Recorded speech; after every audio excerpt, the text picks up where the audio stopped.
The beginning Emma Collins had always been a collector. She adored antique shops, flea markets, and estate sales, hunting for forgotten treasures. Her small apartment was filled with relics of the past, each with its own story.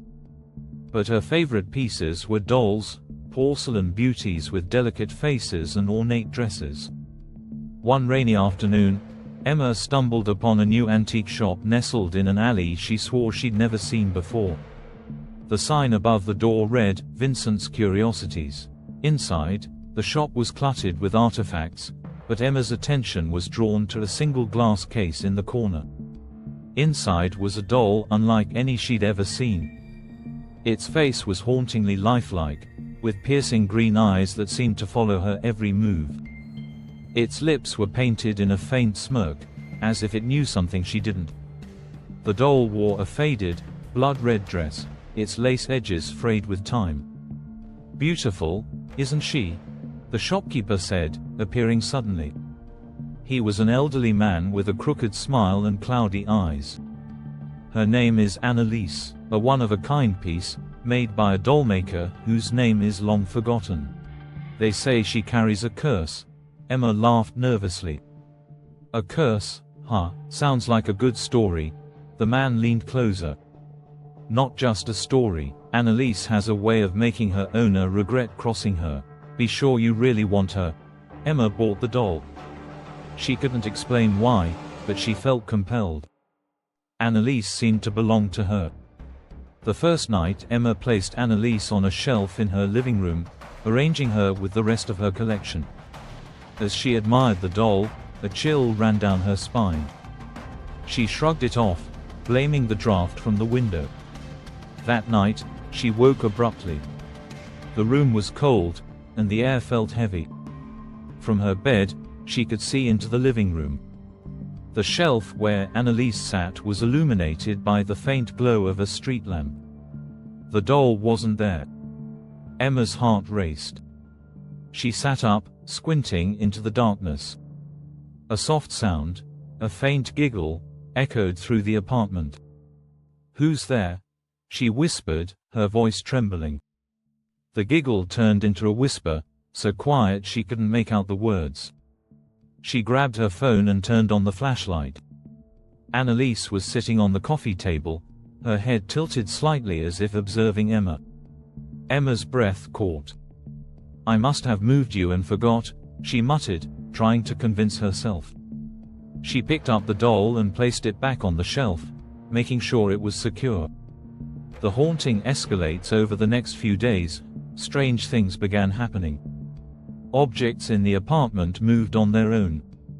Doors creaked open and shut, even when there was no draft. Emma started finding small scratches on her arms and legs when she woke up, as if something had clawed at her in her sleep. Annalise always seemed to be watching. No matter where Emma sat, the doll's eyes seemed to lock onto her. Desperate for answers, Emma returned to Vincent's Curiosities, but the shop was gone. In its place was a boarded-up storefront, as if it had been abandoned for years. Her nights became unbearable. She started hearing whispers in her ear, cold breath against her skin. One night, she woke to find Annalise sitting on her chest, her tiny hands pressing against Emma's throat. Screaming, Emma threw the doll across the room. It landed with a thud but didn't break. Instead, it slowly sat up, its head turning to face her. "Why are you doing this?" Emma sobbed. A child's voice replied, echoing through the apartment. "You took me, now you're mine." The doll's origin. Emma researched everything she could about cursed dolls and finally came across an old newspaper article about a dollmaker named Victor Renfield. He was infamous for crafting lifelike dolls, but his work ended in tragedy when his young daughter, Annalise, died in a fire. Overcome with grief, Victor poured his soul, and some believed his daughter's spirit, into his final creation, a doll bearing her name. The article mentioned that the doll had been linked to a string of mysterious deaths and disappearances over the decades. Emma knew she had to get rid of Annalise. She packed the doll into a box, wrapped it in chains, and drove to a nearby river. Under the cover of night, she hurled the box into the water and watched it sink. Relieved, she returned home, feeling lighter than she had in weeks. The final terror that night, Emma slept peacefully for the first time. But in the morning, she woke to find Annalise sitting on the edge of her bed, her dress dripping wet. Emma screamed, scrambling away from the doll. The whispers returned, louder this time, filling the room with chilling laughter. "You can't get rid of me," Annalise said, her voice a mix of a child's and something far more sinister. "You're mine forever." The lights flickered, and the room grew cold.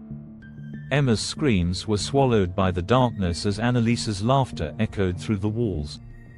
The next day, Emma's apartment was eerily silent. When her friend came to check on her, the place was empty, except for Annalise, sitting on the shelf with her faint smirk and lifelike green eyes.